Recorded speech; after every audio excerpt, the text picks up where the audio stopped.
موصوف کی بات سنیے گا۔ اور جب اللہ سے مانگتے ہیں تو ہم درمیان میں وسیلے تلاش کرتے ہیں، اس کا وسیلہ ڈال لو، اس کا وسیلہ ڈال لو، اس کا ریفرنس ڈال لو، اس کا ریفرنس ڈال لو۔ وسیلہ یا درمیان میں آپ کو سیڑھی سٹیئرز تو چپ چاہیے جب کوئی دور ہو، کوئی جگہ آپ سے دور ہو۔ اللہ کہہ رہا ہے وَإِذَا سَأَلَكَ عِبَادِي عَنِّي فَإِنِّي قَرِيب، میں تو بہت قریب ہوں۔ نَحْنُ أَقْرَبُ إِلَيْهِ مِنْ حَبْلِ الْوَرِيدِ، شاہ رگ سے بھی زیادہ قریب۔ کیوں چاہیے وسیلہ؟ کہ اللہ ویسے نہیں تمہاری سن سکتا؟ کیا اللہ ویسے نہیں تمہاری دعا قبول کر سکتا؟ کیا اللہ تمہیں ویسے نہیں معاف کر سکتا؟ کیا اللہ کی اتنی شان نہیں ہے نعوذ باللہ کہ وہ تمہیں کسی کے وسیلے کے بغیر تمہیں معاف کر دے؟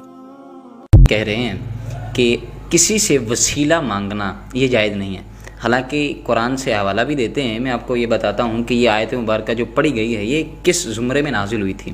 سب سے پہلے نمبر پر تو ایک بات یاد رکھیں، اللہ تعالیٰ قرآن میں خود ارشاد فرماتا ہے یا ایھا الذین آمنوا اتقوا اللہ وابتغوا الیہ الوسیلہ، کہ اے ایمان والو اللہ سے ڈرو اور اس کی طرف کوئی وسیلہ تلاش کرو۔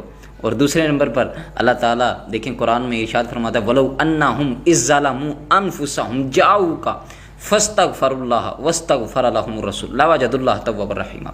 فرمایا کہ اے بندو کہ جب تم اپنی جانوں پر ظلم کر بیٹھو تو تم اگر یہ چاہتے ہو کہ رب تعالیٰ ہمیں معاف کر دے، ہونا تو یہ چاہیے تھا رب تعالیٰ کہتا کہ میرے پاس آ جاؤ میں تمہیں معاف کر دوں گا، اور ایسا ہی ہوتا ہے، رب تعالیٰ معاف کر دیتا ہے۔ لیکن درمیان میں جو وسیلے کی بات حضرت نے کی، وہ وسیلے کی بات ذرا غور کیجئے گا۔ وَلَوْ أَنَّهُمْ إِذ ظَّلَمُوا أَنفُسَهُمْ جَاءُوكَ فَاسْتَغْفَرُوا اللَّهَ، اگر اللہ سے معافی چاہتے ہو وَاسْتَغْفَرَ لَهُمُ الرَّسُولُ، تو اس کے رسول کے پاس آ جاؤ، اس کے رسول کے پاس آ کے معافی رب سے مانگو، وہ سفارش کریں گے تو پھر رب تعالیٰ فرماتا ہے کہ میں تمہیں معاف کر دوں گا۔ تو قرآن کی یہ جو آیت پڑھی گئی وَإِذَا سَأَلَكَ عِبَادِي عَنِّي فَإِنِّي قَرِيبٌ أُجِيبُ دَعْوَةَ الدَّاعِ إِذَا دَعَانِ، یہ آیت مبارکہ اگر اس کا پس منظر پڑھا جائے نا، خود آپ پڑھیں کہ جب کفر سے لوگ اسلام کی طرف آئے تھے، صحابہ نے پوچھا یا رسول اللہ صلی اللہ علیہ وسلم ہمارا رب کہاں ہے جس کی ہم عبادت کرتے ہیں؟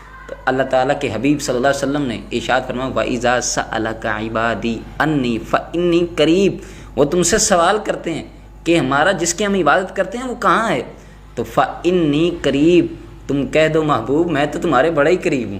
پھر فرمایا اجیب دعوت الداعی اذا دعان، مجھ سے دعا مانگو میں قبول کرتا ہوں۔ تو یہ تو ان لوگوں کے لیے تھا کہ جن کا ابھی ایمان کی ابتدائی حالت تھی، تو ان لوگوں نے اگر پوچھ لیا تو یہ اللہ تعالیٰ کے حبیب نے قرآن سے دیکھیں جواب بھی دے دیا، اللہ تعالیٰ نے آیات بینات نازل کر دی۔ اور آج کا بندہ جس کا ایمان پکا ہو، جو مسلمانوں کے گھرانے میں پیدا ہوا ہو، اور وہ یہ بات